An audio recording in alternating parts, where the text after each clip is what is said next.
చూస్తున్నాం కేంద్ర ప్రభుత్వం మధ్యంతర బడ్జెట్ను నిర్మలా సీతారామన్ ప్రవేశపెట్టారు. ప్రధానంగా అందరూ ఊహించినట్టుగానే ఆంధ్రప్రదేశ్ అలాగే బీహార్ ఎస్పెషల్లీ ఒడిశాలో కొత్తగా భారతీయ జనతా పార్టీ ప్రభుత్వం కూడా ఏర్పడింది. ఈ మూడు రాష్ట్రాలకు నిధుల వరదైతే పారింది. ప్రత్యేక ప్యాకేజీలు వివిధ పథకాల కింద నిధుల కేటాయింపుకు సంబంధించి ప్రియారిటీ పెంచడం అనేది జరిగింది. స్పెసిఫిక్గా మనం చూస్తే ఏపీ బీహార్ ఈ రెండు రాష్ట్రాలకు సంబంధించి అటు తెలుగుదేశం పార్టీ జేడీయూ ఈ రెండు పార్టీలు ఎన్డీఏ ఏర్పాటులో కీలకంగా వ్యవహరించిన నేపథ్యంలో దానికి తగ్గట్టుగానే రెండు రాష్ట్రాలకు వరాలు ప్రకటించారు. అయితే బీహార్లో కొద్ది రోజుల్లో ఇంకా అసెంబ్లీ ఎన్నికలకు సన్నద్ధమవుతున్న నేపథ్యంలో కొంత బీహార్కు కొన్ని సెక్టర్స్లో ఎక్కువ నిధులు కేటాయించారు. ఆంధ్రప్రదేశ్కి సంబంధించి మాత్రం ఆంధ్రప్రదేశ్ రాజధాని అమరావతి అభివృద్ధికి సంబంధించి 15,000 కోట్ల సాయాన్ని స్పెసిఫిక్గా ప్రకటించారు. అలాగే అవసరాన్ని బట్టి భవిష్యత్తులో అమరావతికి మరిన్ని నిధులు కేటాయిస్తామని నిర్మలా సీతారామన్ ప్రకటించారు. ఏపీ విభజన చట్టానికి అనుగుణంగా పోలవరం సత్వర నిర్మాణానికి సంపూర్ణ సాయం అందిస్తామని హామీ ఇచ్చారు. అలాగే స్పెసిఫిక్గా మనం చూస్తే ఆంధ్రప్రదేశ్ విభజన చట్టం ప్రకారం పారిశ్రామిక అభివృద్ధికి ప్రత్యేక సహకారం, విశాఖ చెన్నై పారిశ్రామిక కారిడార్లో నోడ్లకు ప్రత్యేక సాయం, హైదరాబాద్ బెంగళూరు పారిశ్రామిక కారిడార్ అభివృద్ధికి ప్రత్యేకంగా నిధులు, కొప్పర్తి ఓర్వకల్లు పారిశ్రామిక కేంద్రాలకు నీళ్లు, విద్యుత్తు, రోడ్లు, హైవేల అభివృద్ధికి నిధులు, విశాఖ చెన్నై కారిడార్లో కొప్పర్తికి, హైదరాబాద్ బెంగళూరు కారిడార్లో ఓర్వకల్లుకు నిధులు, ఏపీలో వెనుకబడిన ప్రాంతాలకు ప్రత్యేక ప్యాకేజ్. ఇది చాలా స్పెసిఫిక్గా మనం చూడాలి.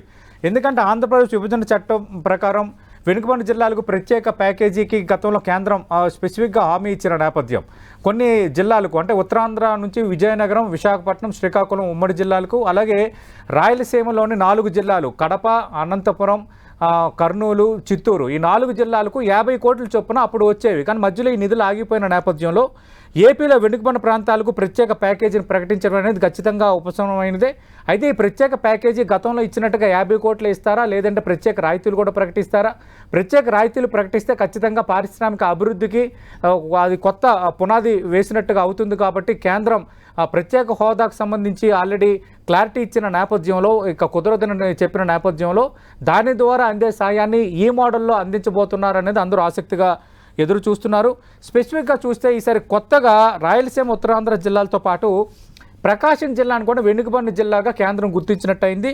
ఈ వెనుకబడిన జిల్లాలకు ఇచ్చే ప్రత్యేక ప్యాకేజీ కింద రాయలసీమ, ఉత్తరాంధ్ర జిల్లాలే ఉండేవి. ఇక ప్రకాశం జిల్లాను కూడా కేంద్రం యాడ్ చేయడం అనేది మనం ఇక్కడ గుర్తుపెట్టుకోవాలి. అలాగే ఏపీ విభజన చట్టంలో పేర్కొన్న మేరకు వెనుకబడిన ప్రాంతాలకు నిధులు అని చెప్పారు కాబట్టి 50 కోట్ల నిధులు రాబోతున్నాయనేది మనకి అర్థమవుతోంది.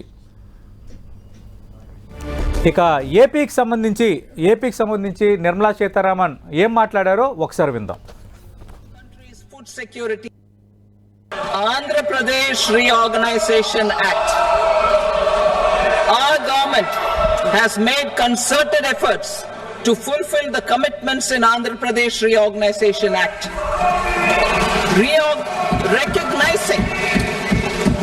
Recognizing the state's need for the capital, recognizing the state's need for a capital, we will facilitate special financial support through multilateral development agencies. In the current financial year, 15,000 crore rupees will be arranged with additional amounts in future years.